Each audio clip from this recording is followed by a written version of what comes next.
Hello there. Welcome back to Jennie Designs with Paper. Thank you so much for hanging out with me for a bit today. I'm working on an art journal page, so get comfy and let's get crafty.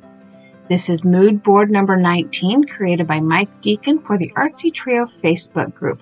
It is monotone and a pop of color, and I am going to do just that.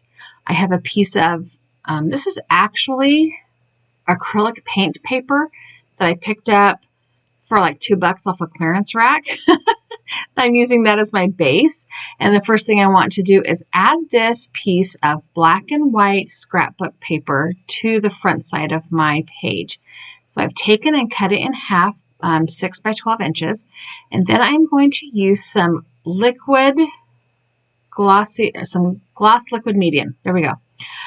I did not realize when I was buying this that it was glossy, so when I'm done, I will add a layer of clear gesso over the top because this gloss medium keeps the pages sticky, kind of like Mod Podge, which is why I don't use Mod Podge, because I don't want my pages to stick together. And I live in a very humid climate, so that is just exasperated by that liquid medium or the gloss medium. So I'm just going to go ahead and brush this medium over the top of my page. Then I will add the pattern paper to the front of the paper and smooth it out with my hands. I do flip it over to make sure that the edges have enough adhesive in the edges after I have added some gloss medium to the front of the paper as well. This creates a non-porous surface, which in today's journal page is not necessarily required, but it is just a habit I have gotten into so that I can add other mediums without smearing if necessary. So like I said, once I've got the edges all glued down, I'm going to go ahead and heat set that with my heat tool, super fast speed. It's like 8 times normal speed so that I can get through that nice and fast. I don't know why I leave that in. I guess it's because I don't want you to think it dries automatically. The next step is I have this Tim Holtz Ideology tissue paper, and I'm going to add a layer of that to the front of my art journal page to kind of knock back that dark black pattern paper. I didn't want the tissue paper just on the art journal page itself because, it's tissue paper. When you add the medium to it, it becomes invisible. Does that make sense at all? I didn't want the background to be mostly white with a little black. I wanted it to be mostly dark with, it kind of looks like it's grayed now, which is a little more monotone. I mean, it kind of goes from that black to gray with a little bit of white, which is kind of the look I was going for because it's monotone with a pop of color, right? Now, I saw the mood board and I thought, orange, Mike, orange, ooh, orange. But I have a boy, my youngest boy, and he loves orange marigolds. He loves orange marigolds. They are his favorite flower in the whole wide world because his kindergarten teacher let them plant marigolds in their classroom.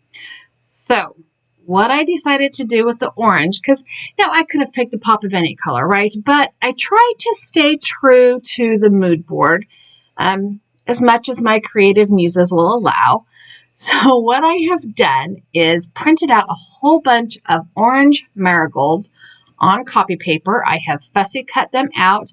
I did not fussy cut around the leaves super well because, well, they're little and fidgety and I didn't want to. But now I'm going to add some color to the edges of those cutouts just to hide that white core paper. And we're going to chat a little bit about funny things kids say while I am doing that. So kids say funny things, and that's mostly because they don't always remember what they hear correctly, right? So my little boy, he's not so little anymore. He's finishing elementary school this year. He's almost 11. When he discovered his love for marigolds, he called them miracle flowers. He could not remember the name marigold.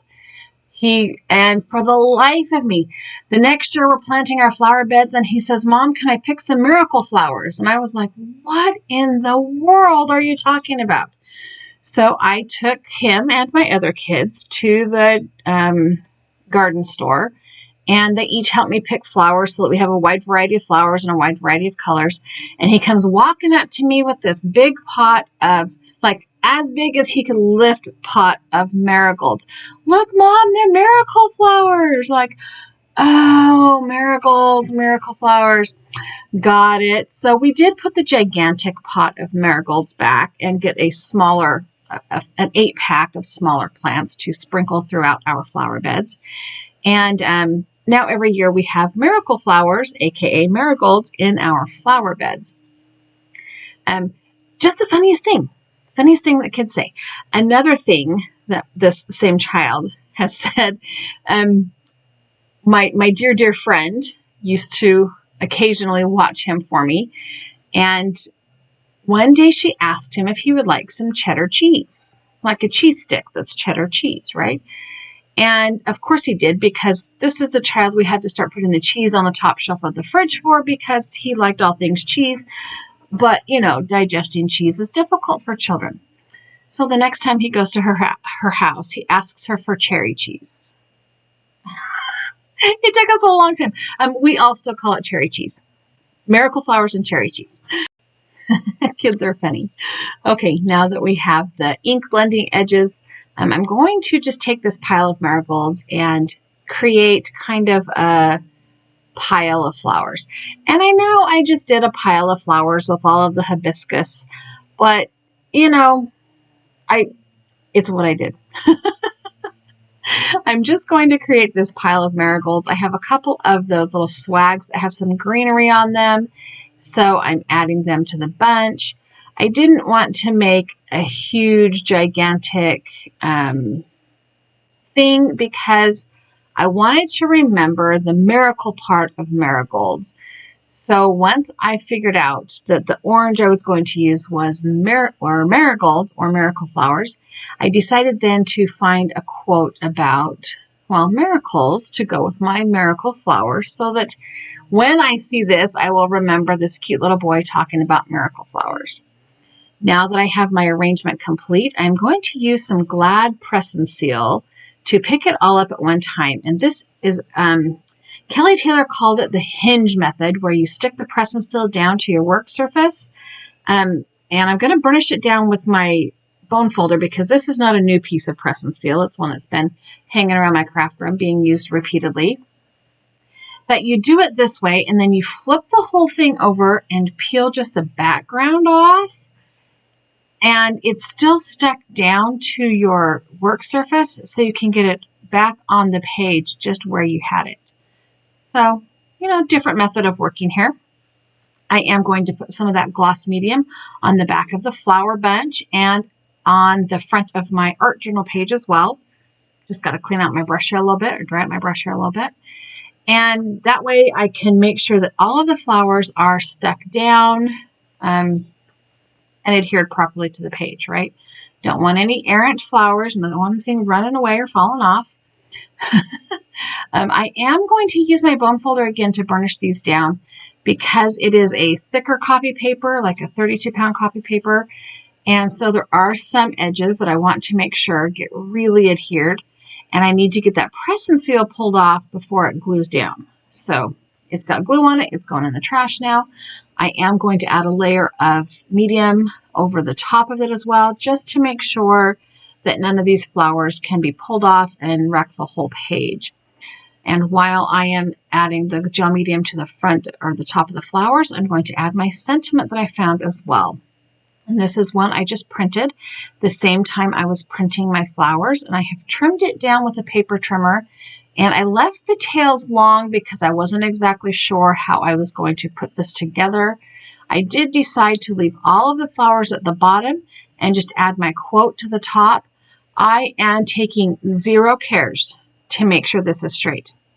Don't even care. This kind of adds more to that monotone look, where it's white or black on white on my black and white and gray background. So I'm just really not paying attention at all to whether or not they're straight, evenly spaced, a little bit chaotic.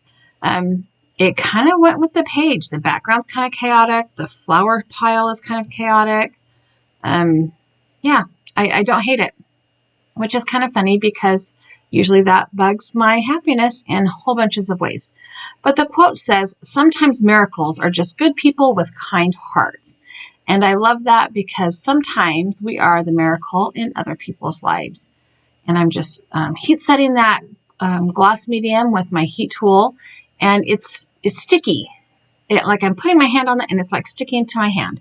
So I did go ahead and pull out that clear gesso. I'm going to add a layer of clear gesso all over this page. Before I did that, I decided to bring the other half of that pattern paper that I started with and put it backside up underneath so that any extra clear gesso would just go onto that. Because I'm going to put it on the back side of my page, and clear gesso can be an adhesive. I did not know that. I was watching Miriam's Small Art, and she was using it as an adhesive, and I was like, what? It can be an adhesive. So I figured as long as I'm going to be going off the edges here, why not put the extra on the back of this paper that I'm going to use anyway, and then it's not wasted, right? So I'm going to put a good coat of this clear gesso over this whole page so the stickiness gets taken care of, the shininess gets taken care of. Then I'm going to heat set it with my heat tool so that I can flip it over and add the background paper to the back of my page. The clear gesso does bubble up a little bit faster than like a liquid medium or even a white gesso, but no big deal. It was not harmed. And so now I've got this kind of sticky piece of pattern paper. I'm going to add some more clear gesso. Because the paper I started my art journal with, the base is that acrylic paint paper, some of the edges did not adhere really great with the clear gesso. So I did end up putting some gloss medium, the other stuff I've been using in this video. I did end up putting some of that under the edges just to make sure things didn't peel up too much. I think that because the base paper of my page is a little bit thicker and textured, it just didn't grab as well onto that pattern paper. So I just squirted a little bit of that liquid medium onto my paintbrush and close the lid on my gesso so I don't get stuff in there, because you know I will. I'll end up with a container that's half gloss medium and half clear gesso, because that would just be wonderful, wouldn't it? That would just be exactly what happened. Anyway, I'm just sliding the gloss medium, the liquid medium under the corners and edges to make sure that they do stay down. And once I get them all, once I'm confident that they are all down, I can go ahead and heat set that again and then trim it up with my scissors. I'm using the long Tim Holtz shears because they are non-stick, but also because I can, in 2 cuts, get the whole paper. They're long. And then I can clean the blades up with baby wipe if there is any of that liquid medium or clear gesso that has not quite dried that is stuck to the blade. And no big deal. They never glue shut. They never get sticky. They just, you know, they're not dollar store scissors, but also they cut better than dollar store scissors, so I shouldn't be surprised by that. Anyways, now that we're all trimmed off and heated and dried, we're going to go ahead and add our mood board to the back of the art journal page so that I can remember the prompt that created this miracle flower art journal page. And that's kind of the last step. I did not add any shading or shadowing other than the ink blending on the cutouts before I glued them down, because I felt like it was all right. I like how the page turned out. I love that I have a memory of miracle flowers to look at. I hope you enjoyed my video today. I hope you find a way to see the miracles that are abundant in the world and not get caught up on the things we wish would be miraculously taken care of. I have a couple other videos here I think you might like. I've also added a subscribe button. If you have not subscribed to my channel, I would love it if you did. Leave me a comment down below. Tell me the funny things your kids say. Give me a thumbs up. Let YouTube know you like the video. And have a really great day.